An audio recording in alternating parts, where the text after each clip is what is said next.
Thank you, and thank Powell's and Portland for having us here. It's really an extraordinary pleasure to be here tonight and among friends.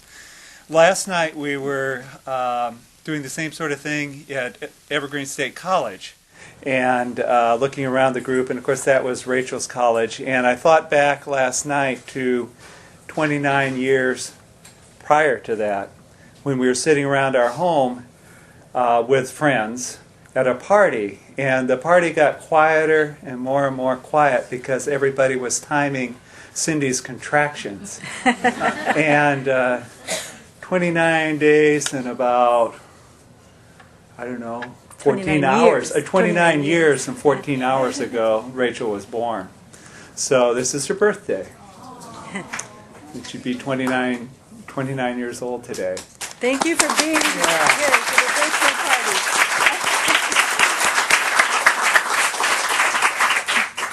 And you know, Rachel was a treasure to us, as all our kids were. You know, a lot of people say I had an extraordinary daughter, and I always say I have two of them. And but Rachel was always a kid in the corner, either drawing or writing.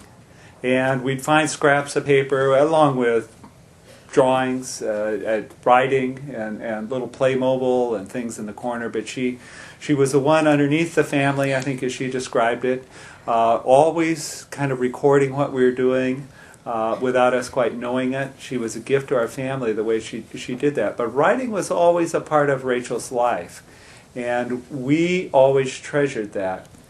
When she was killed, she had written to our family, mostly to Cindy, but then we spread it out to the family, all these powerful email that came back from Gaza, and a cousin of mine, just an hour or so after we heard the news that Rachel was killed, called, and Cindy said to him, we have to get her email out, we have to get her writing out. And it was just really, I think, a matter of hours, but maybe a day after that we heard that the Guardian newspaper was going to do an article on Rachel and would like some of her writing from which to take maybe a few quotes or something like that. And we sent off this stack of email electronically, and about a day after that we got back an email from their editor saying, this is some of the most personal and powerful writing we've seen about Gaza in years.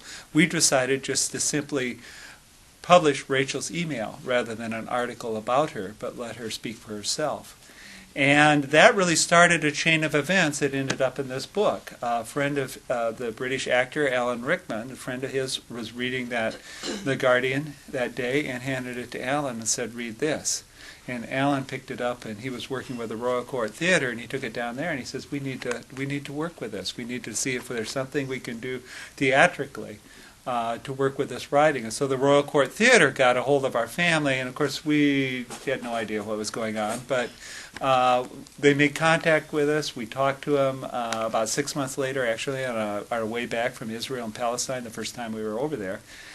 And I talked with Alan Rickman, who was part of the group, and others there that I don't really remember now. And I didn't, actually, it's kind of funny, because we got done with that talking, and in that I said, you know, Rachel was a writer all of her life. It's not just the emails from Gaza, but would you be interested in any of her other writing?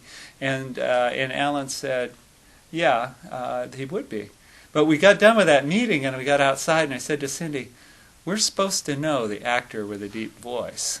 And then a couple hours later, I said, Sense and Sensibility, you know, he's insane. And of course, he's got this long list of both theater and movie credits. But it was Alan and then an editor of The Guardian, a different editor, Catherine Viner, that first edited Rachel's work and made the play My Name is Rachel Corrie, which is now playing in several places around the United States and in Canada, and I'm not sure where else all over the world, but a few weeks ago it opened in Arabic in Haifa by a Palestinian Israeli, and she did it very powerfully, and Cindy and I were just there, just came back about a week ago from seeing that play, and it was amazing. In fact, some people from the Royal Court came to watch that, including Catherine Viner, like I say, one of the original editors, Elise Dodson, who worked on it as their international international producer, and then the first person to play Rachel, Megan Dodds, was there. And so Megan came to see this other, this Palestinian Rachel. And then a young woman from Iceland came, and she's working on a translation into Icelandic, and she wanted to see Israel. So it's kind of amazing. I tell people I really think it will play this year on every continent of the world except Antarctica. We don't have any plans to put it in Antarctica, but we can work on it, you know.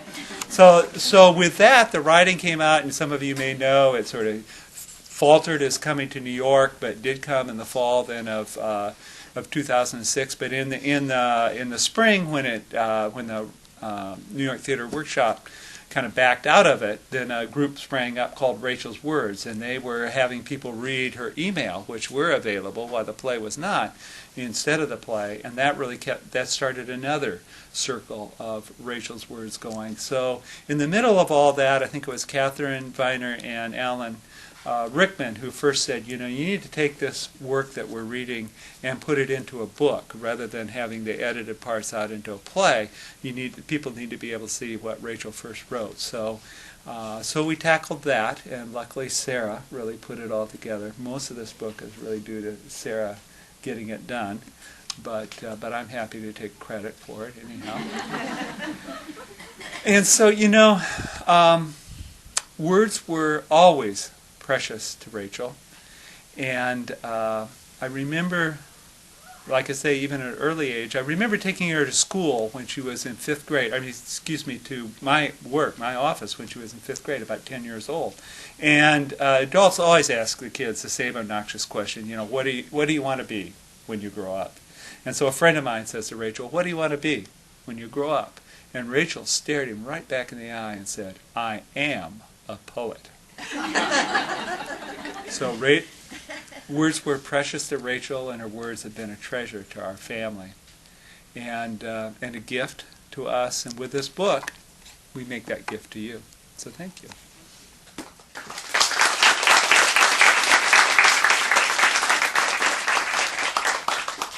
Hello, everyone, and thank you so much for coming out. It's wonderful to see this room fill up with people who care about Rachel's story, and I know are interested in what she has to say. Thank you so much for being here. It means a great deal to Craig and me and to all of our family. This is Rachel's birthday, and birthdays in our family usually started with a piece of French toast in the morning with a candle stuck in the middle, and whomever happened to be down around the breakfast table, if we happened to not all be together because of different schedules, but would sing happy birthday. Rachel wrote about the day she was born, and I'd just like to share that passage with you.